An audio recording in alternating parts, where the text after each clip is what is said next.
Hi students, welcome to text tutor academy. അപ്പോൾ നമ്മൾ ഇന്ന് ഡീൽ ചെയ്യാൻ പോകുന്ന ചാപ്റ്റർ എന്ന് പറയുന്നത് it is from hunting to gathering to growing food എന്ന് പറയുന്ന ചാപ്റ്റർ ആണ്. ആദ്യകാലം മുതൽ മനുഷ്യൻ എങ്ങനെയാണ് ഓരോ ഘട്ടത്തിൽ ഓരോ ജീവിതം നയിച്ചത് എന്നതിനെ കുറിച്ചാണ് കേട്ടോ നമ്മൾ ഈ ഒരു ചാപ്റ്ററിൽ ഡീറ്റെയിൽ ആയിട്ട് ഡിസ്കസ് ചെയ്യുന്നത്. അപ്പൊ നമുക്ക് ചാപ്റ്ററിലേക്ക് പോയാലോ?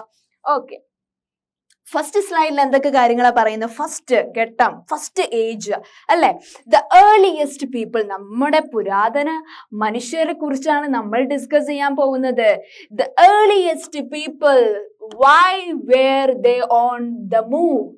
പല മൂവ്മെന്റ് നടത്തിയിട്ടാണ് പല ഏജസ് നമ്മൾ വന്നെത്തിയത് അല്ലെ. ഓക്കെ, ഫസ്റ്റ് പോയിന്റ് നോക്കിയാലോ മക്കളെ. We know about people who lived in the subcontinent as early as 2 million years ago. അപ്പൊ മക്കൾക്ക് അറിയാം പണ്ടത്തെ ആളുകൾ എവിടേക്കായിരുന്നു ജീവിച്ചിരുന്നത്? പല ഭൂഖണ്ഡങ്ങളിലൊക്കെ ആയിരുന്നു, പല കേവ്സിലൊക്കെ ആയിരുന്നു അവർ താമസിച്ചിരുന്നത് അല്ലെ. പിന്നെയോ second, today we describe them as hunter or gatherers. അപ്പൊ എന്തൊക്കെയാ പറയുന്ന? ആളുകൾ പണ്ട് കാലത്ത് ഫോറസ്റ്റിലായിരുന്നു ജീവിച്ചത്. അവിടെയുള്ള അവിടെയുള്ള മൃഗങ്ങളെ വേട്ടയാടിയും അതുപോലെ തന്നെ അവിടെ ചെറിയ ചെറിയ കൃഷിയൊക്കെ നടത്തി അല്ലെ. എന്തെങ്കിലും മരുന്നിന് ആവശ്യം ഉണ്ടെങ്കിൽ അവിടെയുള്ള ഔഷധ ഗുണങ്ങളുള്ള മരുന്നുകൾ, കാട്ടിൽ തന്നെ ലഭ്യതയുള്ള മരുന്നുകളാണ് അവർ ഉപയോഗിക്കാറുള്ളത്. പിന്നെ അവരുടെ വസ്ത്രധാരണ എന്ന് പറയുന്നത് എങ്ങനെയായിരുന്നു? കാട്ടിലുള്ള ഒരു സാധനങ്ങൾ വെച്ച് മറയ്ക്കുന്നതായിരുന്നു അവരുടേത് ആ ഒരു ടൈമില്. ഓക്കെ, അതാണ് പറയുന്ന ആളുകൾ പണ്ട് കാലത്ത് ഗുഹകളിലും ഫോറസ്റ്റ് ഏരിയകളിലും ഒക്കെ ആയിരുന്നു ജീവിച്ചിരുന്നത് എന്ന്. അപ്പൊ നമ്മൾ എന്തൊക്കെയാ പറഞ്ഞത്? മക്കൾക്ക് അറിയാം. We know about people who lived in the subcontinent as early as 2 million years ago. പിന്നെ എന്താ നമ്മൾ പറഞ്ഞത്? Today we describe them as hunter or gatherers. ഇപ്പൊ നമ്മൾ അവരെ പണ്ടത്തെ ancient people who lived in forest we call today as എന്ത് ടേമിലാണ് നമ്മൾ വിളിക്കാറ്? hunters or gatherers എന്നാണ് അല്ലേ മക്കളെ. And the name comes from the way in which they got their food. ഇവര് ഭക്ഷണം തേടി പോകുന്നതാണ്, മൃഗങ്ങളെ വേട്ടയാടി അല്ലെ, അതിനെ അവർ കൊന്നു തിന്നുമായിരുന്നു അല്ലെ. അതുപോലെ തന്നെ അവരുടെ വിശപ്പടക്കാൻ വേണ്ടി അവർ കാടുകളിൽ പോയിട്ട് അവിടെ ചുറ്റുപാടുള്ള ഫലങ്ങളൊക്കെ ആയിരുന്നു അവരുടെ ഭക്ഷണം അല്ലെ. അങ്ങനെയാണ് അവർക്ക് ഹണ്ടർ ഗാദറേഴ്സ് എന്ന് പറയുന്ന പേര് കിട്ടിയതല്ലേ മക്കളെ. ഓക്കെ, ഇനി നെക്സ്റ്റ് സ്ലൈഡിലേക്ക് പോയാലോ. അപ്പോ നമ്മൾ പറഞ്ഞു അല്ലെ, ഇവര് പണ്ടത്തെ ആളുകൾ, പുരാതന മനുഷ്യര്, കാട്ടിലൊക്കെ ജീവിച്ച ആളുകൾ എങ്ങനെയായിരുന്നു? എന്തിനു വേണ്ടിയിട്ട് അവര് എന്തൊക്കെ സാധനങ്ങളെയാണ്, എന്തൊക്കെ ഇതിനെയാണ് അവർ വേട്ടയാടിയിരുന്നത് എന്ന് മക്കൾക്ക് അറിയോ? ഫസ്റ്റ് പോയിന്റ് നോക്കിക്കേ. Generally they hunted wild animals. അവര് വേട്ടയാടിയിരുന്നത് എന്തിനെയായിരുന്നു? വൈൽഡ് ആനിമൽസിനെ ആയിരുന്നു കേട്ടോ മക്കളെ. So and caught fish and birds. അത് കൂടാതെ അവരെന്ത് ചെയ്തു അല്ലേ? മീനുകളെയൊക്കെ വലയിട്ട് പിടിക്കുകയായിരുന്നു, അതുപോലെ തന്നെ പക്ഷികളെ പിടിക്കുകയായിരുന്നു, അതുപോലെ തന്നെ ഫോറസ്റ്റില് ഫ്രൂട്ട്സ് ഒക്കെ അവരെന്ത് ചെയ്യായിരുന്നു? കളക്ട് ചെയ്യുമായിരുന്നു. അതുകൂടാതെ റൂട്ട്സ് കളക്ട് ചെയ്യും, നട്ട്സ് കളക്ട് ചെയ്യുമായിരുന്നു, seeds, leaves, Stokes and eggs. ഇതൊക്കെയായിരുന്നു അവരെ ഹണ്ടേഴ്സ് ആൻഡ് ഗാദറേഴ്സ് എന്ന് പറയാൻ കാരണം. അവർ എന്തൊക്കെയായിരുന്നു മക്കളെ കളക്ട് ചെയ്യുമായിരുന്നത്? എന്തൊക്കെയായിരുന്നു? ദേ haunted wild animals, and second one they caught fish and birds, and third one they gathered fruits, and fourth one they collect roots, fifth one nuts, sixth one seeds, and seventh one leaves അല്ലെ. Leaves ആയിരുന്നു അവരുടെ കൂടുതൽ നല്ല rough ആയിട്ടുള്ള leaves ഉണ്ടാവില്ല, തിക്കായിട്ടുള്ള leaves ആയിരുന്നു അവർ വസ്ത്രധാരണ അതുകൊണ്ടായിരുന്നു യൂസ് ചെയ്തിരുന്നത് കേട്ടോ മക്കളെ. ആൻഡ് സ്റ്റോക്സ് ആൻഡ് എഗ്സ് ഒക്കെ കളക്ട് ചെയ്യുമായിരുന്നു എന്നാണ് കേട്ടോ മക്കളെ പറയുന്നത്. ആൻഡ് നെക്സ്റ്റ് പോയിന്റ് നോക്കിക്കേ. Hunter to gatherers moved from place to place. ഇങ്ങനെ വേട്ടയാടി പിടിക്കുന്ന പണ്ടത്തെ ആളുകൾ, ഫോറസ്റ്റിലുള്ള ആളുകൾ ഒരു സ്ഥലത്ത് നിന്ന് മറ്റൊരു സ്ഥലത്തേക്കൊക്കെ പോകുമായിരുന്നു അല്ലെ. there are many reason for this. അവർ കാട് കയറി മറ്റൊരു സ്ഥലത്തെത്താൻ പല കാരണങ്ങൾ ഉണ്ടായിരുന്നു എന്നാണ് കേട്ടോ മക്കളെ പറയുന്നത്. അപ്പൊ എന്താണ് പറയുന്നത് മക്കളെ? Generally they hunted wild animals and caught fish and birds, gathered fruits and they collect. എന്തൊക്കെ സാധനങ്ങളാണ് അവർ കളക്ട് ചെയ്യാറുള്ളത് മക്കളെ? They collected roots, nuts, seeds, leaves, stalks and eggs അല്ലേ? പിന്നെയോ നെക്സ്റ്റ് നോക്കിക്കേ, അടുത്ത point. Hunter or gatherers moved from place to place. ഒരു പ്ലേസിൽ നിന്ന് മറ്റൊരു പ്ലേസിലേക്ക് അവർ പോകുമായിരുന്നു, ഈ വേട്ടയാടുന്നവർ അല്ലെങ്കിൽ പണ്ടത്തെ ആളുകൾ, ഫോറസ്റ്റിൽ ജീവിക്കുന്ന ആളുകള്. പിന്നെയോ ഇതിന് പല കാരണങ്ങൾ ഉണ്ടായിരുന്നു അവർ ഒരു സ്ഥലത്ത് നിന്ന് മറ്റൊരു സ്ഥലത്തേക്ക് പോവാൻ എന്നാണ് കേട്ടോ മക്കളെ പറയുന്നത്.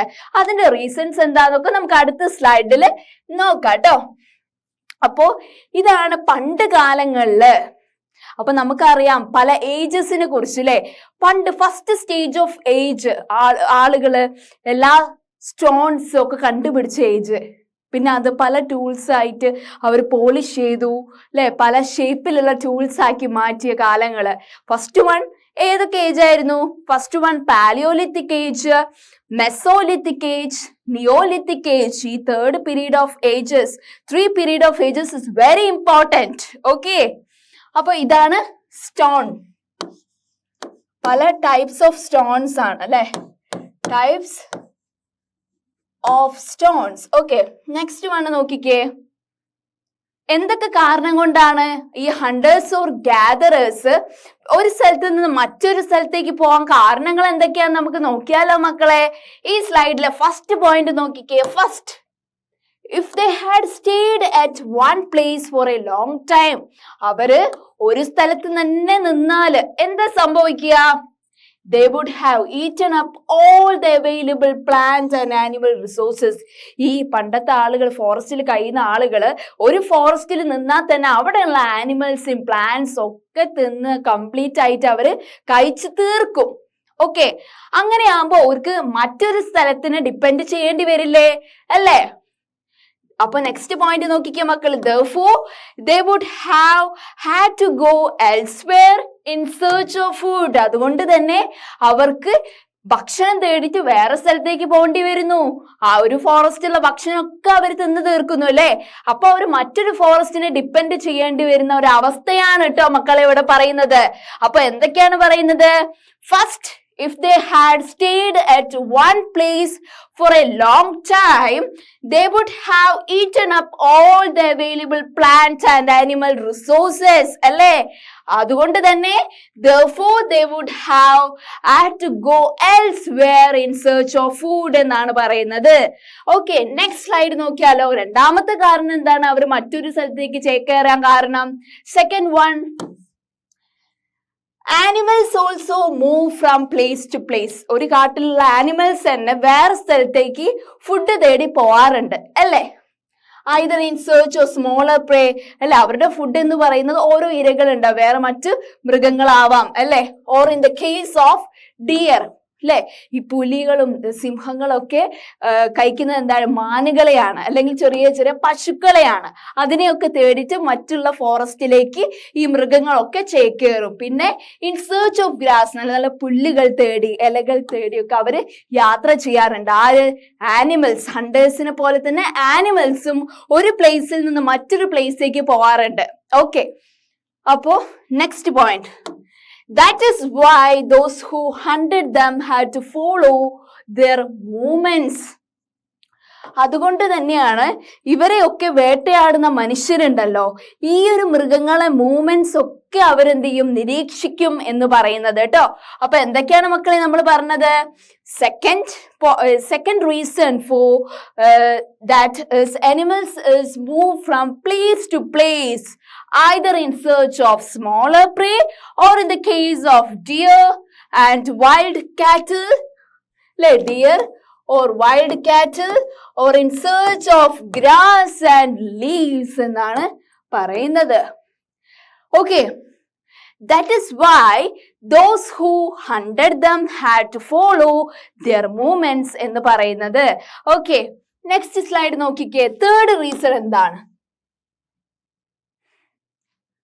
നോക്കിക്കേ? plants and trees bear fruit in different seasons. അല്ലെ, ഓരോ ചെടികൾക്കും ഓരോ മരങ്ങൾക്കും അല്ലെ ഫ്രൂട്ട്സ് ഒക്കെ തളിരിടാൻ എന്താണ് പല പല കാലാവസ്ഥകളായിരിക്കും. അത് മക്കൾക്ക് അറിയില്ലേ? ഇപ്പൊ ചില ഫ്രൂട്ട്സിന്റെ നമ്മൾ പറയുമ്പോൾ ആപ്പിൾ ഒക്കെ വിന്റർ സീസണിലാണ് കൂടുതൽ ഉണ്ടാവുക എന്ന് പറയും അല്ലെ. അങ്ങനെ പല ഫ്രൂട്ടിന് പല ഡിഫറെന്റ് സീസണിലായിരിക്കും അത് വളരുന്നത് അല്ലെ. ആ കാര്യമാണ് കേട്ടോ ഇവിടെ പറയുന്നത്. So people moved from season to season in search of different kinds of plants.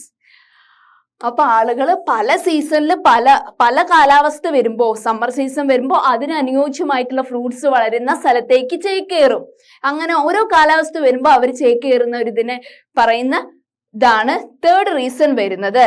Okay, the plants and trees bear fruit in different seasons. So people may have moved from season to season in search of different types of fruits എന്നാണ് പറയുന്നത്. Okay, next slide നോക്കിയാലോ. Fourth reason എന്താ മക്കളെ? Okay, the people, plants and animals need water to survive. അല്ലെ, നാലാമത്തെ reason എന്താണ്? ആളുകൾക്ക് അല്ലെങ്കിൽ ചെടികൾക്കും മൃഗങ്ങൾക്കും ഒക്കെ എന്ത് വേണം? അവർക്ക് നിലനിൽക്കാൻ വേണ്ടി വെള്ളം വേണം അല്ലെ. അപ്പൊ water is found in lakes, streams and reverse. അപ്പൊ വെള്ളം എവിടേക്കാണ് ഇരിക്കുന്നത്? വലിയ വലിയ തടാകങ്ങളില് അല്ലെ, അതുപോലെ തന്നെ നദികളിലൊക്കെയാണ് ഇരിക്കുന്നത് അല്ലെ. ഇപ്പൊ ജനങ്ങൾക്ക് നിലനിൽക്കാനും ആനിമൽസിന് നിലനിൽക്കാനും ചെടികൾക്ക് നിലനിൽക്കാനും എന്താണ് വേണ്ടത്? അത്യാവശ്യമായിട്ട് അല്ലെ വാട്ടർ ആണ്. അതാണ് water is essential for life എന്ന് പറയുന്നത് അല്ലെ മക്കളെ. അപ്പോ ഈ വാട്ടർ എവിടെയാണ് കാണപ്പെടുന്നത്? It is found in lakes and streams and reverse അല്ലെ. ഇപ്പോ ഇതാണ് ഈ ഒരു സ്ലൈഡിൽ നമ്മൾ ഡിസ്കസ് ചെയ്തത്. ഓക്കെ, അടുത്ത റിവേഴ്സിനെ കുറിച്ച് നമുക്ക് നോക്കാം. While many rivers and lakes are perennial with water throughout the year, others are seasonal. ചില നദികൾ ഉണ്ടാവും, പറ്റാതെ എല്ലാ കാലഘട്ടം ഒരേ രീതിയിൽ നിൽക്കുന്നത്. പക്ഷെ ചിലത് ഓരോ കാലാവസ്ഥയ്ക്ക് അനുസരിച്ച് മാത്രമേ ആ ഒരു റിവർ എപ്പോഴും നിറഞ്ഞ് കവിഞ്ഞ് നിൽക്കുള്ളൂ. ആ ഒരു വ്യത്യാസമാണ് പറയുന്നത്. What about the next point? People living on their banks would have to go in search of water during the dry season, winter and summer. അപ്പോ സമ്മർ സീസൺ ഇപ്പോ ചില നദിക്കരയിലുള്ള ആളുകൾക്ക് തന്നെ വെള്ളമില്ലാത്തൊരവസ്ഥ വരുമ്പോൾ അവർ വേറെ സ്ഥലത്തേക്ക് പോയിട്ട് വെള്ളം കൊണ്ടുവരുന്ന ഒരു ഈവൻസും ഉണ്ട് എന്നാണ് പറയുന്നത്. അപ്പൊ എന്തൊക്കെയാണ് പറയുന്നത് നമ്മൾ ഈ സ്ലൈഡിൽ മക്കളെ? While many rivers and lakes are perennial, it is with water throughout the year. അതാണ് perennial എന്ന് പറയാൻ കാരണം ആ ഒരു term. Others are seasonal. Other rivers are seasonal. Okay, and people living on their banks would have to go in search of water during the dry season, summer. Okay, അപ്പൊ ഇത്തരം കാര്യങ്ങൾ നമ്മൾ ഈ സ്ലൈഡിൽ പറഞ്ഞിട്ടുള്ളത്. ഓക്കെ, അപ്പോ നോക്ക്, ഇങ്ങനെയുള്ള ഹണ്ടേഴ്സ് ഗാദേഴ്സിനെ കുറിച്ച് നമുക്ക് എങ്ങനെയാണ് അറിവ് കിട്ടുന്നത് മക്കളെ? നോക്കാം. How do we know about this people? എങ്ങനെയൊക്കെയാണ് ഇവരെ കുറിച്ച് നമുക്ക് അറിവ് കിട്ടുന്നത്? നോക്കാം അല്ലെ. ഫസ്റ്റ് പോയിന്റ് നോക്കിക്കേ. Archaeologists have found some of the things hunters gatherers made and used. ഇങ്ങനെ എല്ലാ ഹിസ്റ്ററിനെ കുറിച്ചും ഹിസ്റ്റോറിക്കൽ മോണിമെന്റ്സിനെ കുറിച്ചും അതുപോലെ തന്നെ പണ്ട് നടന്ന ഓരോ ഈവെന്റ്സിനെ കുറിച്ചൊക്കെ റിസർച്ച് നടത്തുന്ന ആളുകളാണ് ആര് മക്കളെ? ആർക്കിയോളജിസ്റ്റ്. അവരെന്ത് ചെയ്യും? ഈ പണ്ടുള്ള ഹണ്ടേഴ്സും ഗ്യാദറേഴ്സും യൂസ് ചെയ്തിട്ടുള്ള ടൂൾസ് അന്വേഷിച്ചു പോകുകയും അതിനെ കുറിച്ച് റെക്കോർഡ് തയ്യാറാക്കുകയും ചെയ്യുന്നുണ്ട് അല്ലെ. അപ്പൊ നെക്സ്റ്റ് പോയിന്റ് നോക്കിക്കേ. ആ ഒരു ടൈമില് ഈ വേട്ടയാടുന്ന ആളുകൾ, കാട്ടിൽ കഴിയുന്ന ആളുകൾ എന്ത് ടൈപ്പ് ഓഫ് ടൂൾസ് ആണെന്ന് നമുക്ക് നോക്കാം അല്ലെ. It is likely that people made and used tools of. എന്തൊക്കെ ടൈപ്പ് ഓഫ് ടൂൾസ് ആണ് അവർ യൂസ് ചെയ്തിരുന്നത് പണ്ട് കാലത്ത് മക്കളെ? It is the tools of stone അല്ലെ, പിന്നെയോ wood and bone. of which stone tools have survived best.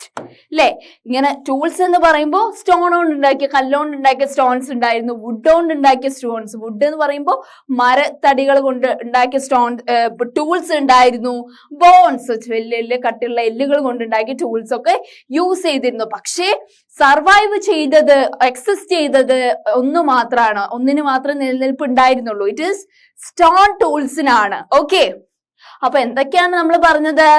While many rivers and lakes are perennial. What is the meaning of perennial?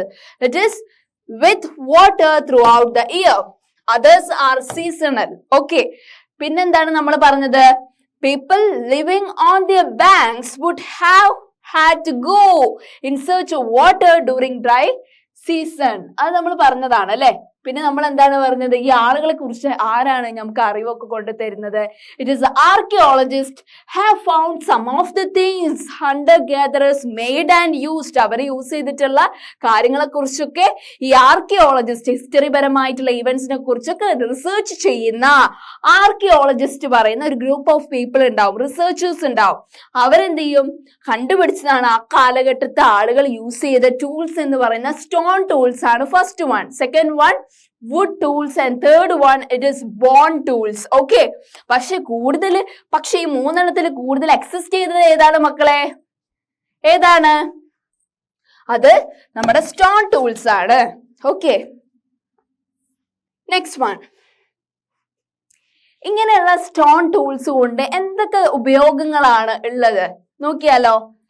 Some of the stone tools were used to cut meat and bone, and scarp bark from the trees. ഇങ്ങനെയുള്ള stone tools കൊണ്ട് മഴ പോലെയുള്ളതൊക്കെ പണ്ട് കാലഘട്ടത്ത് വന്നതാണ് അല്ലെ. അപ്പൊ അതൊക്കെ നമുക്ക് എന്തൊക്കെയാണ്? ഇങ്ങനെയുള്ള ഷാർപ്പൻഡ് ആയിട്ടുള്ള സ്റ്റോൺ ടൂൾസ് പണ്ട് കാലത്ത് ഇറച്ചി മുറിക്കാനും അതുപോലെ തന്നെ വലിയ വലിയ മരത്തടികൾ മുറിക്കാനും ഒക്കെ യൂസ് ചെയ്തിരുന്നു. പിന്നെ എന്തൊക്കെയാണ്? And hides animal skins and chop fruit and Roots. അല്ലെ, ഈ ഫ്രൂട്ട്സ് ഒക്കെ മുറിക്കാൻ വേണ്ടിയിട്ടും അങ്ങനെ ആനിമൽ സ്കിൻസ്, ആനിമലിൽ നിന്ന് ഇതാക്കാൻ വേണ്ടിയിട്ട് പല type of stone tools exist ചെയ്തിരുന്നു എന്നാണ് കേട്ടോ മക്കളെ പറയുന്നത്. അപ്പൊ എന്തൊക്കെയാണ് നമ്മൾ പറഞ്ഞത്?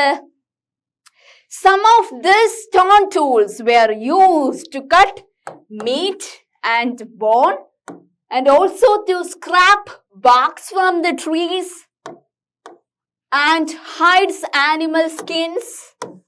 And fifth one, it is chop fruits and roots. അതിനൊക്കെ എന്ത് യൂസ് ചെയ്തിരുന്നു എന്നാണ് മക്കളെ പറയുന്നത്? സ്റ്റോൺ ടൂൾസ് യൂസ് ചെയ്തിരുന്നു എന്നാണ് കേട്ടോ മക്കളെ പറയുന്നത്. പിന്നെ നെക്സ്റ്റ് പോയിന്റ് മക്കൾ നോക്കിക്കേ. ഓക്കെ, ഇതിന്റെയൊക്കെ ഹാൻഡില്, ഇങ്ങനെയുള്ള സ്റ്റോൺ ടൂൾസ് ഒക്കെ ഉണ്ടാക്കിയിട്ടുണ്ട്. ഇതിന്റെയൊക്കെ ഹാൻഡിലൊക്കെ, പിടിക്കുന്ന ഹാൻഡില് അല്ലെ, എന്തുകൊണ്ടാണ് ഉണ്ടാക്കിയത് നോക്കിയാലോ. Okay, some may have been attached to the handles of bone. എല്ലുകൾ കൊണ്ടായിരിക്കും, മരത്തടികൾ കൊണ്ടായിരിക്കും. To make the spears and arrows for ഹണ്ടിങ്ങിന് ആവശ്യമായിട്ടുള്ള സ്പിയേഴ്സ് അല്ലെ, അതുപോലത്തെ ആരോസ് ഒക്കെ ഉണ്ടാക്കുന്നത് എന്താണ്? അതിന്റെയൊക്കെ ഹാൻഡിൽ എന്തായിരിക്കും മക്കളെ? ബോണ് കൊണ്ടോ വുഡ് കൊണ്ടോ ഉണ്ടാക്കിയ ഹാൻഡിൽസ് ആയിരിക്കും എന്നാണ് കേട്ടോ മക്കളെ പറയുന്നത്. അപ്പൊ എന്തൊക്കെയാണ് നമ്മൾ പറഞ്ഞത്? Some of the stone tools were used to cut meat and bone, and second one in order to scarp the barks from the trees, and also to hide the animal skins, and fourth one in order to chop or to cut fruits. Okay, പിന്നെന്താണ്? ഈ ഒരു stone ടൂൾസിന്റെ ഹാൻഡിൽസിനെ കുറിച്ചാണ് പറയുന്നത്. നമ്മൾ പിടിക്കുന്ന ഒരു ഇതുണ്ടല്ലോ, അത് മരത്തടി കൊണ്ടോ അതുപോലെ തന്നെ എല്ലിന്റെ ഇതുകൊണ്ടോ ആണ് ഇതിന് കറക്റ്റ് ഹാൻഡിൽ ഉണ്ടാക്കിയത്, ആ സ്റ്റോൺ ടൂൾസ് പിടിക്കാൻ വേണ്ടിയിട്ട്. അതാണ് സെക്കൻഡ് പോയിന്റ് പറയുന്നത് അല്ലെ. Some may have been attached to the handles of bone or wood to make spears. അല്ലെ, ഇങ്ങനെയുള്ള സ്റ്റോൺ ടൂൾസ് ഒക്കെ അല്ലേ, ഇങ്ങനെ handles of bone or wood use ചെയ്തിട്ടാണ് എന്തുണ്ടാക്കുന്നത്? ഈ സ്പിയേഴ്സ്, ഈ സ്റ്റോൺ ടൂൾസ് ഒക്കെ യൂസ് ചെയ്തിട്ടാണ് നമ്മൾ ഹണ്ടിങ്ങിന് പോകുന്ന ആളുകൾക്ക് യൂസ് ചെയ്യാനുള്ള ടൂൾസ് ആയിട്ടുള്ള സ്പിയേഴ്സ്, ആരോസ് ഒക്കെ ഉണ്ടാക്കുന്നത് എന്നാണ് കേട്ടോ മക്കളെ പറയുന്നത്. ഓക്കെ, നെക്സ്റ്റ് സ്ലൈഡ് നോക്കിക്കേ. വേറെ ടൈപ്പ് ഓഫ് ടൂൾസ്, അവർ ഉണ്ടാക്കുന്ന ടൂൾസ് ഒക്കെ എന്തിനൊക്കെ വേണ്ടിയിട്ടാണ് യൂസ് ചെയ്യുന്നത് നോക്കിയാലോ. other tools they were used to chop wood. മരത്തടികളെ കഷ്ണം കഷ്ണാക്കി മുറിച്ചിടാൻ വേണ്ടിയിട്ട്. പിന്നെയോ എന്തിനു വേണ്ടിയിട്ട് അത് which was used as firewood. നമ്മൾ കത്തിക്കാൻ വേണ്ടിയിട്ട് വിറക് എടുക്കൂലേ, അതിനു വേണ്ടി യൂസ് ചെയ്യാൻ വേണ്ടിയിട്ട് ഈ സ്റ്റോൺ ടൂൾസ് കൊണ്ട് ഈ മരത്തടികൾ കഷ്ണം കഷ്ണാക്കിയിട്ട് ഫയർവുഡ് ആയിട്ട് നമ്മൾ വീടുകളിലേക്ക് യൂസ് ചെയ്യുന്നു. പിന്നെ ഇത്തരം വുഡ് എന്തിനൊക്കെ യൂസ് ചെയ്യുന്നു, വേറെ എന്തൊക്കെ കാര്യത്തിന് ഈ വുഡ് യൂസ് ചെയ്യാറുണ്ട്, ഈ കഷ്ണം അല്ലെ? It is use to make huts അല്ലെ? ഫയർവുഡിന് മാത്രമല്ല, ചെറിയ ചെറിയ കുഞ്ഞു കുഞ്ഞു കുടിലുകൾ ഉണ്ടാക്കാനും ടൂൾസ് ഉണ്ടാക്കാനും ഒക്കെ ഈ വുഡ് കൊണ്ട് സഹായിക്കുന്നുണ്ട് കേട്ടോ. അപ്പൊ എന്തൊക്കെയാ പറയുന്നത് മക്കളെ? the other tools were used to chop wood which was used as firewood. പിന്നെ സെക്കൻഡ് പോയിന്റ് എന്താ മക്കളെ പറയുന്നത്? wood was also used to make hut and tools. അപ്പൊ ഇത്തരം കാര്യങ്ങളാണ് നമ്മൾ ഈ ഒരു സ്ലൈഡിൽ ഡിസ്കസ് ചെയ്തിട്ടുള്ളത് അല്ലെ? ഓക്കെ, നെക്സ്റ്റ് ഇനി നമ്മൾ ഡിസ്കസ് ചെയ്യാൻ പോകുന്നത് ഒരു ആർക്കിയോളജിക്കൽ സൈറ്റിനെ കുറിച്ചാണ്, കേവ് സെന്ററിനെ കുറിച്ചാണ്. It is Bhimbetka. It is എവിടെയാണ് എക്സിസ്റ്റ് ചെയ്യുന്നത്? മധ്യപ്രദേശത്തെ കേവ്സ് ആണ് കേട്ടോ. എന്ത്? ഭിംബഡ്ക എന്ന് പറയുന്ന കേവ്. ഓക്കെ, അവിടെ എന്തൊക്കെയാണുള്ള ആ ഒരു ഭിംബഡ്ക എന്ന് പറയുന്ന കേവ് സെന്ററിൽ, മധ്യപ്രദേശിലുള്ള ഈ ഭിംബഡ്ക കേവ് സെന്ററിൽ എന്തൊക്കെയാ കാര്യങ്ങളാണ് ഉള്ളത് എന്ന് നമുക്ക് നോക്കിയാലോ മക്കളെ? ഓക്കെ, ഇതിനെ കുറിച്ച് നമുക്ക് നോക്കാം അല്ലെ? This is an old site with caves and rock shelters. ഇത് പണ്ട് പുരാതന കാലഘട്ടത്തിലുള്ള ഒരു കേവ് സെന്റർ ആണ് കേട്ടോ ഭിംബഡ്ക എന്ന് പറയുന്നത്. എവിടെ ഉള്ളതാ മക്കളെ? മധ്യപ്രദേശിലുള്ളതാണ് അല്ലെ? അപ്പൊ അതെന്ന് പറയുന്നത് അവിടെ കൂടുതലുള്ള കേവ്സ് ആണ്, ഗുഹകളാണ് ഇതിന്റെ ഉള്ളിൽ കാണാനുള്ളത്. പിന്നെയോ ഈ പാറക്കല്ല് കൊണ്ടുള്ള ഷെൽറ്റേഴ്സ്, വീട് പോലെ ഉണ്ടാക്കിയിട്ടുള്ള റോക്ക് ഷെൽറ്റേഴ്സും ഉണ്ട് എന്നാണ് കേട്ടോ മക്കളെ പറയുന്നത്. പിന്നെയോ പണ്ടുള്ള ആളുകള് ഈ കേവ്സ് ആയിരുന്നു ചൂസ് ചെയ്തിരുന്നത്. because they provided shelter from the rain, heat and wind. പണ്ട് കാലഘട്ടത്തെ ആളുകള് ഈ എന്താ പറയാ ചൂടിൽ നിന്നും അതുപോലെ തന്നെ മഴയിൽ നിന്നും കാറ്റിൽ നിന്നും ഒക്കെ രക്ഷ തേടിയിരുന്നത് ഈ കേവ്സിന്റെ ഉള്ളിൽ നിലനിന്നിട്ടായിരുന്നു എന്നാണ് കേട്ടോ മക്കളെ പറയുന്നത്. അങ്ങനെ ഈ റോക്ക് ഷെൽറ്റേഴ്സ് ഏത് റിവറിന്റെ നിയർ ബൈ ആണ് എക്സിസ്റ്റ് ചെയ്യുന്നത് മക്കളെ? These rock shelters are close to the Narmada valley. Narmada നദീക്കരേന്റെ എന്താണ് അടുത്താണ് കേട്ടോ ഈ ഒരു റോക്ക് ഷെൽറ്റേഴ്സ് എക്സിസ്റ്റ് ചെയ്യുന്നത്. അപ്പൊ എന്തൊക്കെ കാര്യങ്ങളാണ് നമ്മൾ ഭിംബഡ്ക കേവ് സെന്ററിനെ കുറിച്ച് പറഞ്ഞത്? It is an old site with caves and rock shelter എന്ന് നമ്മൾ പറഞ്ഞു അല്ലെ? പിന്നെ സെക്കൻഡ് പോയിന്റിൽ എന്താ പറഞ്ഞത്? People choose this natural caves because എന്തുകൊണ്ടാണ് ആളുകൾ ഈ caves ചൂസ് ചെയ്യാൻ കാരണം? Because they provided shelter from the rain, heat and wind. പിന്നെയോ this rock shelters are closed. എന്തിന്റെ അടുത്തായിട്ടാണ് ഈ rock shelters എക്സിസ്റ്റ് ചെയ്യുന്നത്? It is exist close to the Narmada Valley. Okay, അപ്പൊ നെക്സ്റ്റ് സ്ലൈഡിലേക്ക് നമുക്ക് പോയാലോ? ഇത് പല ഏജസ് പല സൈറ്റ്സ് കാണിക്കാനുള്ള ഇതാണ് നമ്മുടെ നോക്കാം. ഭിംബഡ്ക ഇവിടെയാണ് എക്സിസ്റ്റ് ചെയ്യുന്നത്. ഭിംബഡ്ക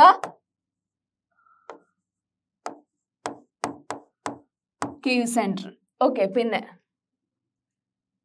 ഇവിടെയാണ് കുർണൂൾ കേവ്സ് ഉള്ളത്. കുർണൂൾ കേവ്സ്. പിന്നെ ബർസാഹോം ഇവിടെയാണ്. ബർസാഹോം ഇവിടെ. മഹർഗർ.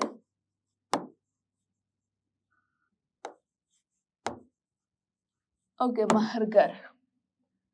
ഓക്കെ, ഇതൊക്കെ നമ്മുടെ palaeolithic, neolithic, megalithic sites, early villages, modern സൈറ്റ്സിനെ കുറിച്ചുള്ള ഇതൊക്കെയാണ് ഓരോ ഇതിലും പറയുന്നത്. ഇതില് ട്രയാങ്കിൾ ഷേപ്പ്, റെഡ് ട്രയാങ്കിൾ ഷേപ്പിലുള്ള സ്ഥലങ്ങളൊക്കെ പാലിയോലിത്തിക് സൈറ്റ്സ് ആണ്. Palaeolithic sites. ഓക്കെ, അപ്പൊ ഭിംബഡ്ക എന്നുള്ളത് ഏതിലാ പെടുക മക്കളെ? ഭിംബഡ്ക ഏത് സൈറ്റ് ആണ്? പാലിയോലിത്തിക് സൈറ്റ് ആണ് അല്ലെ? പിന്നെയോ ഈ യെല്ലോ കളർ ഉള്ളത്, യെല്ലോ സ്ക്വയറിലുള്ളത് നിയോലിത്തിക് സൈറ്റ്സ് ആണ്. അതവിടെ പയ്യമ്പള്ളി എന്ന് പറയുന്നതൊക്കെ നിയോലിത്തിക് സൈറ്റ്സ് ആണ്. Neolithic sites. പിന്നെ ഒരു ബ്ലൂ കളർ സർക്കുലർ ഷേപ്പിലുള്ളത് എന്താണ്? മെഗാലിത്തിക് സൈറ്റ്സ് ആണ് അല്ലെ? മെഗാലിത്തിക്.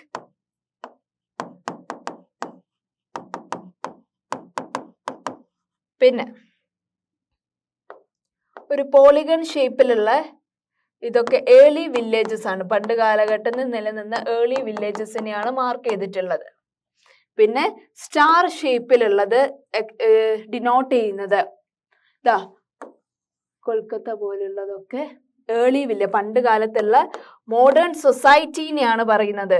കൊൽക്കത്ത പിന്നെ ഉള്ള സ്ഥലങ്ങളൊക്കെ മോഡേൺ സിറ്റീസ് ആണ് കൊൽക്കത്തയൊക്കെ ഉൾപ്പെടുന്നത്. ഓക്കെ, അപ്പൊ ഇത്തരം കാര്യങ്ങൾ നമുക്ക് പറയാനുള്ളൂ അല്ലെ? അപ്പൊ നോക്കാം അല്ലെ. ഇനി നമ്മൾ ഡിസ്കസ് ചെയ്യാൻ പോകുന്ന ടോപ്പിക് എന്ന് പറയുന്നത് വളരെ ഇൻട്രസ്റ്റിംഗ് ആയിട്ടുള്ള ടോപ്പിക്കിനെ കുറിച്ചാണ് കേട്ടോ. It is about the rock paintings and what they tell us. പല റോക്ക് പെയിന്റിങ്സ് പണ്ടത്തെ ആളുകൾ ചെയ്യുമായിരുന്നു ഈ ഗുഹകളിലൊക്കെ, പാറക്കല്ലിന് മുകളിലൊക്കെ. അതിനൊക്കെ ഒരു മീനിങ് ഉണ്ടായിരുന്നു, ഒരു അർത്ഥം ഉണ്ടായിരുന്നു. അപ്പൊ അതിനെ കുറിച്ച് നമുക്കൊന്ന് പറയാം അല്ലെ. ഫസ്റ്റ് പോയിന്റ് മക്കൾ നോക്കിക്കേ. Many of the caves in which these early people lived have paintings on the wall. പണ്ടത്തെ ആളുകൾ ഗുഹകളിലായിരുന്നു ജീവിച്ചിരുന്നെന്ന് ടീച്ചർ പറഞ്ഞതല്ലേ. അപ്പൊ അവര് ജീവിച്ചിരുന്ന ഗുഹകളുടെ ചുമരുകളിലൊക്കെ എന്തുണ്ടായിരുന്നു? ഇങ്ങനെ പാറക്കല്ലിന്റെ മുകളിലുള്ള ചുമരുകളിലൊക്കെ പെയിന്റിങ്സ് ഉണ്ടായിരുന്നു എന്നാണ് കേട്ടോ മക്കളെ പറയുന്നത്. ഓക്കെ, പിന്നെയോ ഇങ്ങനെയുള്ള പെയിന്റിങ്സ് കറക്റ്റ് ആയിട്ട് കാണാൻ പറ്റുക ചില കേവ് സെന്റർ ഉണ്ട്. Some of the best examples are from Madhya Pradesh and southern Uttar Pradesh. അവിടെയൊക്കെ കാണാം നമുക്ക് കേവ് സെന്ററിലൊക്കെ ഇത്തരം റോക്ക് പെയിന്റിങ്സ്. ഓക്കെ, എവിടൊക്കെയാണ് കാണാം? മധ്യപ്രദേശ് ആൻഡ് സദേൺ ഉത്തർപ്രദേശില്. ഓക്കെ, ഈ ഒരു പെയിന്റിങ്സ് ഒക്കെ കാണിക്കുന്നത് എന്തൊക്കെയാണ്? It shows wild animals drawn with great accuracy and skill. Okay, wild ആനിമൽസിനെ കുറിച്ചായിരുന്നു. പണ്ട് കാലത്ത് അവര് ഇടപഴകിയിരുന്നത് വൈൽഡ് ആനിമൽസുമായിട്ടായിരുന്നു. അപ്പൊ അതിനെ കുറിച്ചല്ലേ കൂടുതൽ പെയിന്റിങ്സ് വരിക. ഓക്കെ, അതിന് examples mainly Madhya Pradesh and southern ഉത്തർപ്രദേശിലുള്ള കേവ് സെന്റേഴ്സിൽ കൂടുതൽ കാണപ്പെടും എന്നാണ് പറയുന്നത്. ഓക്കെ, അപ്പൊ നമ്മൾ റോക്ക് പെയിന്റിങ്സിനെ കുറിച്ചാണ് നമ്മൾ ഈ സ്ലൈഡിൽ പറഞ്ഞത് അല്ലെ. Okay, many of the caves in which these early people lived have paintings on the wall. പിന്നെന്താ നമ്മൾ പറഞ്ഞത്? Some of the best example of this cave centres are Madhya Pradesh and southern Uttar Pradesh എന്ന് നമ്മൾ പറഞ്ഞു. പിന്നെ ലാസ്റ്റ് പോയിന്റ് എന്താ മക്കളെ? ഈ പെയിന്റിങ്സിൽ കൂടുതൽ ഉൾപ്പെടുന്ന ക്യാരക്ടർ ആരാണ്? വൈൽഡ് ആനിമൽസ് ആണ് അല്ലെ. അപ്പോ ഇത്തരം കാര്യങ്ങളാണ് നമ്മൾ ഈ സ്ലൈഡിൽ ഡിസ്കസ് ചെയ്തിട്ടുള്ളത്. ഓക്കെ, ഇതാണ് കേട്ടോ നമ്മൾ പറഞ്ഞ ഉത്തർപ്രദേശിലും മധ്യപ്രദേശിലാണ് മെയിൻലി റോക്ക് പെയിന്റിങ്സ് പോപ്പുലർ ആയിട്ടുള്ള സ്റ്റേറ്റ്സ് എന്ന് പറയുന്നത്. അതിൽ വൺ ഓഫ് ദം ഇത് കാണിക്കുന്നത് it is one of the rock painting in Uttar Pradesh. ഉത്തർപ്രദേശിലെ ഒരു റോക്ക് പെയിന്റിംഗ് ആണ് കേട്ടോ മക്കളെ ഇത്. Okay, next one. ഇനി നമ്മൾ കുറെ സൈറ്റിനെ കുറിച്ചാണ് പഠിക്കാൻ പോകുന്നത്. Archaeological site. Okay, it is the places where the remains of things, tools, അതുപോലെ തന്നെ pots, buildings etcetera were found. ഇങ്ങനെ ആളുകൾ റിസർച്ച് ചെയ്ത് നടക്കുന്ന ആളുകൾ ഉണ്ടല്ലോ, ആന്ത്രപ്പോളജി റിലേറ്റഡ് ആയിട്ടുള്ള ഫീൽഡ് ഒക്കെ ഇതാക്കുന്നവര്. പണ്ട് കാലത്ത് അവർ എന്ന് വെച്ചാൽ നിലനിന്ന സ്ഥലങ്ങൾ മാന്തി എടുത്തിട്ട് അതിൻ്റെ ഉള്ളിൽ അവർ യൂസ് ചെയ്ത ടൂൾസും പോട്ട്സും ഒക്കെ കിട്ടിയിട്ട് അത് ശേഖരിച്ച് മ്യൂസിയത്തിൽ സൂക്ഷിക്കുന്ന കണ്ടിട്ടില്ലേ? അങ്ങനെ അവർ തപ്പിപ്പിടിക്കുന്ന അതൊക്കെ കണ്ടെത്തി ഇത്തരം ടൂൾസ് പണ്ട് കാലത്ത് ആളുകൾ യൂസ് ചെയ്തിട്ടുള്ള ടൂൾസ് ഒക്കെ കണ്ടെത്തുന്ന സൈറ്റ്സ്, അങ്ങനെയുള്ള സ്ഥലങ്ങളെ എന്താണ് പറയുന്നത് മക്കളെ? സൈറ്റ്സ് എന്നാണ്. പണ്ട് കാലഘട്ടത്തിൽ ഈ ഹണ്ടേഴ്സും ഗ്യാദറേഴ്സും കേവ്സിലെ ആളുകളൊക്കെ ചൂസ് ചെയ്ത ടൂൾസ് ഒക്കെ അല്ലെ, ഇവര് പല സ്ഥലങ്ങളിൽ മാന്തിയെടുത്ത് കണ്ടുപിടിച്ച് ആണ് അതിന് സൈറ്റ് എന്ന് പറയാ. Okay, these were made, used and left behind by people. അവരെ യൂസ് ചെയ്ത സാധനങ്ങൾ അവിടെ ഇട്ട് പോയച്ചാണ് അല്ലെ. And this may be found on the surface of the earth or buried under the earth. അല്ലെ, കുഴിച്ചിട്ട പോലെയാണ് അതൊക്കെ കാണപ്പെടുക. അവർ യൂസ് ചെയ്ത ടൂൾസ്, പണ്ടത്തെ കാലഘട്ടത്തിൽ അവർ യൂസ് ചെയ്ത ടൂൾസും പോട്ട്സും ഒക്കെ. And sometimes even under water, വെള്ളത്തിന്റെ ഉള്ളിലും കാണപ്പെടാം എന്നുള്ളതാണ് പറയുന്നത്. ഓക്കെ, അപ്പൊ എന്തൊക്കെയാണ് പറയുന്നത്? സൈറ്റ് എന്ന് പറയുമ്പോൾ it is the place where the remains of things that ancient people used.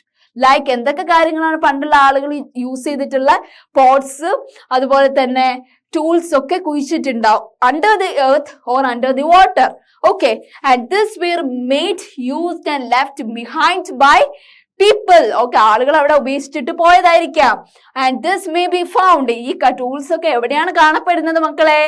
This may be found on the surface of the earth or buried under the earth or sometimes even under water എന്നാണ് പറയുന്നത്. Okay, next, ആളുകൾ എങ്ങനെയാണ് ഈ fire കണ്ടുപിടിച്ചത്, തീയൊക്കെ കണ്ടുപിടിച്ചത് എങ്ങനെയൊക്കെ ആയിരുന്നു എന്ന് മക്കളെ ചിന്തിച്ചിട്ടുണ്ടോ?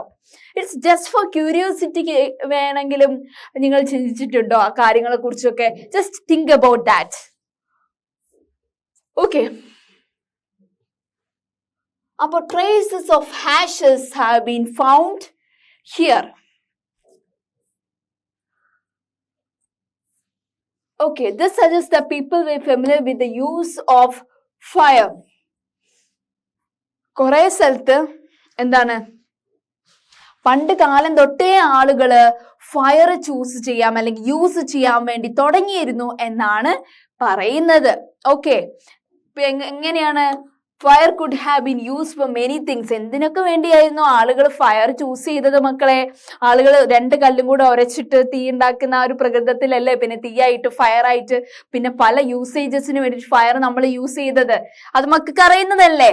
പിന്നെ എന്തൊക്കെ കാര്യത്തിന് വേണ്ടിയിട്ടാണ്, എന്തൊക്കെ കാര്യങ്ങൾക്ക് വേണ്ടിയിട്ടാണ് ഈ ഫയർ യൂസ് ചെയ്യാറുള്ളത് മക്കളെ?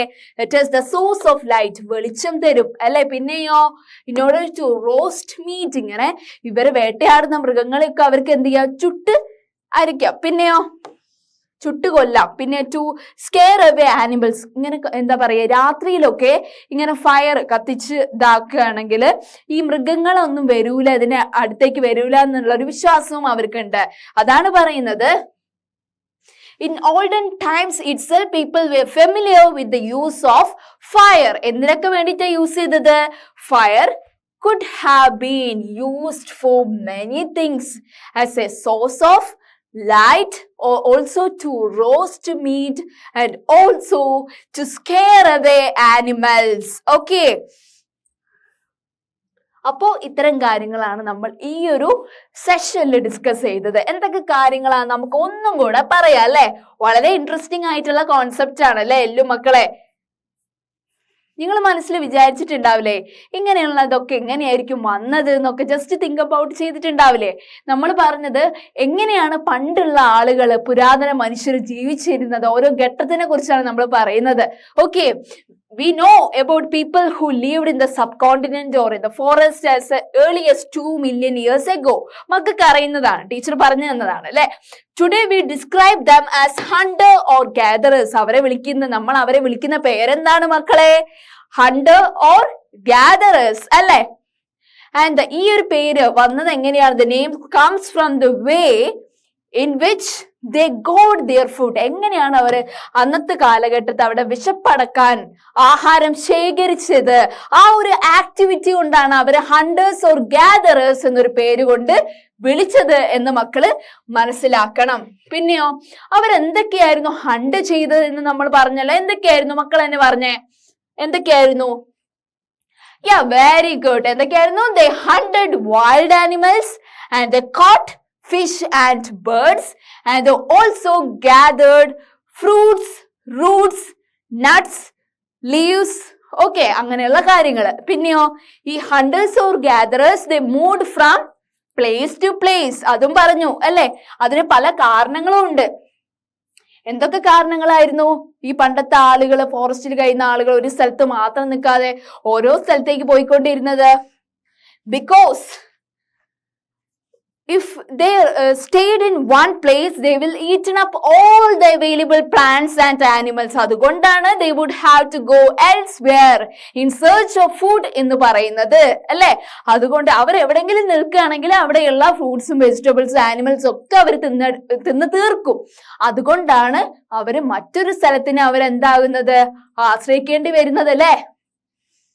പിന്നെന്താണ് കാരണം? ഇവര് മനുഷ്യര് പോകും പോലെ തന്നെ മൃഗങ്ങളും പോവും. മൃഗങ്ങള് അവിടെയുള്ള ഫോറസ്റ്റിലുള്ള അവരുടെ പ്രേ അല്ലെ, അവർ കഴിക്കുന്ന ഓരോ മറ്റു മൃഗങ്ങൾ ഉണ്ടാവില്ല. ഇപ്പോ ലയണും അതുപോലെ തന്നെ ഒക്കെ കഴിക്കുന്ന സിംഹമൊക്കെ കഴിക്കുന്നത് ഡിയറിനെയാണ്, അല്ലെങ്കിൽ വൈൽഡ് കാറ്റിനെയാണ്. അതിന്റെ ലഭ്യത കുറയുമ്പോൾ അവർ വേറെ സ്ഥലത്തേക്ക് പോകും അല്ലെ, ഭക്ഷണം തേടിയിട്ട്. അതാണ് പറയുന്നത്. പിന്നെന്താ കാരണം? Plants and trees bear fruits in different seasons എന്ന് പറഞ്ഞു. It is because people have moved from season to season in search of different kinds of plants അല്ലെ. പല സീസൺസിലായിരിക്കും പല പ്ലാന്റ്സിലും അതുപോലെ തന്നെ പല ട്രീസിലും ഫ്രൂട്ട്സ് ഉണ്ടാവുക.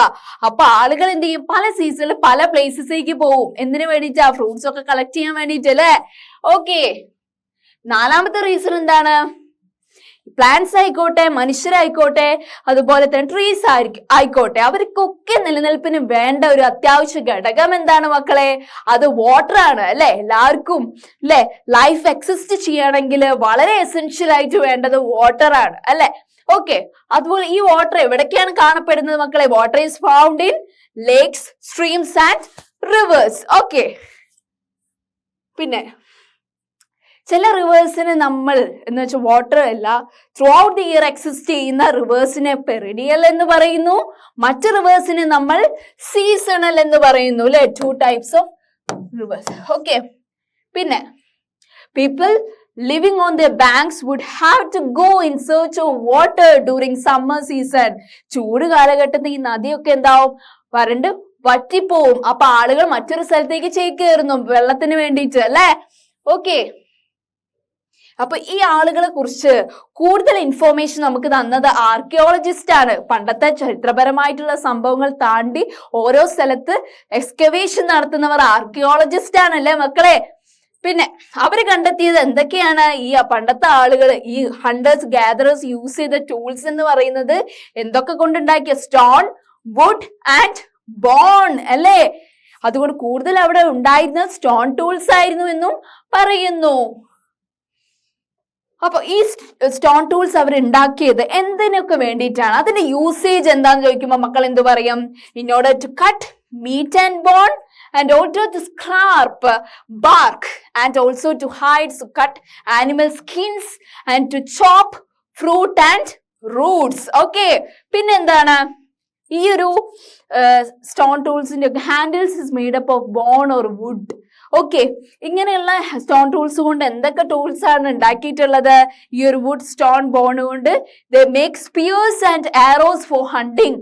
ഹണ്ടിങ്ങിന് ആവശ്യമായിട്ടുള്ള ഹമ്പും അല്ലെ, അതും സ്പിയേഴ്സും ആരോസും ഒക്കെ അവര് ഉണ്ടാക്കിയിട്ടുണ്ടായിരുന്നു എന്നാണ് പറയുന്നത്. പിന്നെ ഈ മരത്തടികളൊക്കെ കഷ്ണം കഷ്ണമാക്കാൻ വേണ്ടിയിട്ടുള്ള ടൂൾസും ഉണ്ടാക്കിയിരുന്നു. അത് വുഡ് എന്ന് പറയുമ്പോൾ ഫയർ വുഡിന് വേണ്ടിയിട്ടും അതുപോലെ തന്നെ ഹട്ട്സ് ഉണ്ടാക്കാൻ വേണ്ടിയിട്ടും ടൂൾസ് ഉണ്ടാക്കാൻ വേണ്ടിയിട്ടാണ് മെയിൻലി യൂസ് ചെയ്തിരുന്നത് എന്നാണ് പറയുന്നത്. ഓക്കെ, പിന്നെ നമ്മൾ എന്താ പറയുക? ബിമ്മഡ്ക എന്ന് പറയുന്ന കേവ് സെന്റർ സൈറ്റിനെ കുറിച്ചാണ് പറഞ്ഞത്. ഇത് എവിടെയുള്ള കേവ് സെന്റർ ആണ് ബിമ്മഡ്ക മക്കളെ? എവിടെയുള്ളതാണ്? മധ്യപ്രദേശിലുള്ളതാണ് അല്ലെ. അതിൽ എന്തൊക്കെയാണ് ഇൻക്ലൂഡഡ് ആയിട്ടുള്ളത്? കേവ്സ് ഉണ്ട്, റോക്ക് ഷെൽട്ടേഴ്സ് ഉണ്ട് അല്ലെ. പണ്ടുള്ള ആളുകള് ഈ മഴയത്തും വെയിലത്തും കാറ്റത്തും ഒക്കെ ആശ്രയം നേടിയിരുന്നത് ഈ കേവ് സെന്ററിലായിരുന്നു അല്ലെ, കേവ്സിലായിരുന്നു. ഈ ഒരു കേവ്സ്, ഈ ഒരു റോക്ക് ഷെൽട്ടേഴ്സ് എവിടെയായിരുന്നു എക്സിസ്റ്റ് ചെയ്തത്? നർമ്മദ വാലിന്റെ അടുത്താണ് അല്ലെ. പിന്നെ റോക്ക് പെയിന്റിങ്സിനെ കുറിച്ചാണ് ഇവിടെ പറഞ്ഞത് അല്ലെ. പണ്ട് കാലഘട്ടത്ത് ആളുകൾ ജീവിച്ചിരുന്ന ഈ ഗുഹകളെ മതിൽമേലൊക്കെ വാൾസിലൊക്കെ കാണാമായിരുന്നു എന്ത്? ഈ കേവ് പെയിന്റിങ്സ് അല്ലെങ്കിൽ റോക്ക് പെയിന്റിങ്സ് കാണാമായിരുന്നു.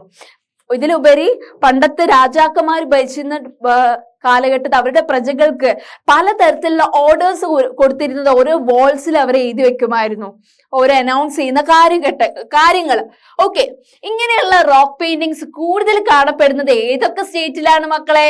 It is Madhya Pradesh and southern Uttar Pradesh അല്ലെ. മധ്യപ്രദേശിലും സദേൺ ഉത്തർപ്രദേശിലാണ് കാണുന്നത്. ഓക്കെ, പിന്നെയോ ഈ പെയിന്റിങ്സിൽ കൂടുതലായിട്ട് ആരാണ് മെയിൻ ക്യാരക്ടർ ആയിട്ട് വരുന്നത്? വൈൽഡ് ആനിമൽസ് ആണ്. എന്തുകൊണ്ടാണ്? ഈ ഹണ്ടേഴ്സും അതുപോലെ തന്നെ ഗ്യാദറേഴ്സുമായിട്ട് ക്ലോസ് കോണ്ടാക്ട് ഉള്ളത് ആർക്കാണ് മക്കളെ? ഈ വൈൽഡ് ആനിമൽസിനാണ് അല്ലെ. അതുകൊണ്ട് തന്നെ ഈ കേവ് പെയിന്റിങ്സിൽ മെയിൻ അല്ലെ അട്രാക്ഷൻ എന്ന് പറയുന്നത് ഈ വൈൽഡ് ആനിമൽസ് തന്നെയാണ്. ഇത് ഉത്തർപ്രദേശിലെ ഫേമസ് ആയിട്ടുള്ള ഒരു റോക്ക് പെയിന്റിങ്ങിന്റെ പിക്ചർ ആണ് കേട്ടോ. ഓക്കെ, പിന്നെ നമ്മൾ സൈറ്റിനെ കുറിച്ചാണ് പറഞ്ഞത്. ഈ ആർക്കിയോളജിക്കൽ എക്സ്കവേഷൻ നടത്തുന്ന ആളുകൾ ഉണ്ടല്ലോ, പണ്ടത്തെ ആളുകൾ ജീവിച്ച സ്ഥലത്ത് പോയിട്ട് അവിടെയുള്ള മണ്ണ് മാന്തിയിട്ട് അവർ യൂസ് ചെയ്ത ടൂൾസും പോട്ട്സും ഒക്കെ കിട്ടുന്ന കളക്ഷൻ കിട്ടുന്ന ഒരു സ്ഥലമാണ് സൈറ്റ് എന്ന് പറയുന്നത് അല്ലെ. ഓക്കെ, അത് കൂടുതലായിട്ട് ആ പോട്ട്സും അതുപോലെ തന്നെ ടൂൾസും ഒക്കെ കിട്ടുക it is from the surface of the earth or under വാട്ടറിൽ നിന്നാണ് നമുക്ക് കിട്ടാറ്. ഓക്കെ, എങ്ങനെയാണ് ഫയർ യൂസ് ചെയ്തത്? പണ്ടത്തെ കാലഘട്ടം മുതലേ ആളുകൾ ഫയർ യൂസ് ചെയ്യാൻ തുടങ്ങിയിരുന്നു അല്ലെ. എന്തിനൊക്കെ വേണ്ടിയിട്ടാ ഫയർ അവർ യൂസ് ചെയ്തത്? As a source of light and in order to roast meat and to scare away from animals. അതിനൊക്കെ വേണ്ടിയിട്ടായിരുന്നു അവര് ഫയർ യൂസ് ചെയ്തിരുന്നത് അല്ലെ. ഇനി അടുത്തൊരു സെഷനിൽ നമുക്ക് എന്തിനെ കുറിച്ച് ഡിസ്കസ് ചെയ്യാം? നെയിംസ് ആൻഡ് ഡേറ്റ്സിനെ കുറിച്ച് ഡിസ്കസ് ചെയ്യാം അല്ലെ. പണ്ട് കാലഘട്ടത്തെ ആളുകൾ ഡേറ്റ്സ് നോക്കിയിട്ടല്ലായിരുന്നു ഓരോ കാര്യങ്ങൾ ചെയ്തിരുന്നത്. എല്ലാ നാച്ചുറൽ ഫിനോമിന നോക്കിയിട്ടാണ് ഓരോ കാര്യങ്ങൾ അവർ ചെയ്തിരുന്നത് അല്ലെ. അപ്പൊ നെക്സ്റ്റ് സെഷന് നമുക്ക് വളരെ ഇൻട്രസ്റ്റിംഗ് ആയിട്ടുള്ള ഈ ടോപ്പിക് എടുത്തു പോവാം അല്ലെ. Thank you.